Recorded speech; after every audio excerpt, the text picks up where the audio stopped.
پاکستان ایک اسلامی جمہوریہ مملکت، اس کا قانون ایک پاس کر دیا گیا ہے ٹرانسجنڈر ایکٹ 2018۔ ٹرانسجنڈر کہتے ہیں اس کو جو میڈیکل طور پہ تو مرد ہوتا ہے، لیکن وہ اپنی خواہش کی بنا پہ خود کو عورت کہلا سکتا ہے، عورت بن سکتا ہے، عورت کی طرح بیہیو کر سکتا ہے۔ آپ کی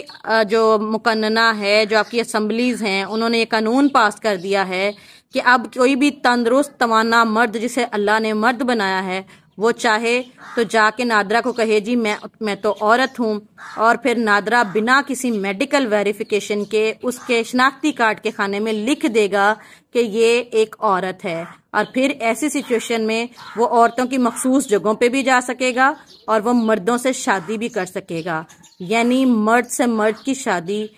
گیز کی شادیاں، جنسی بے راہ روی آپ کے ملک میں عام کرنے کا قانون پاس کر دیا گیا ہے۔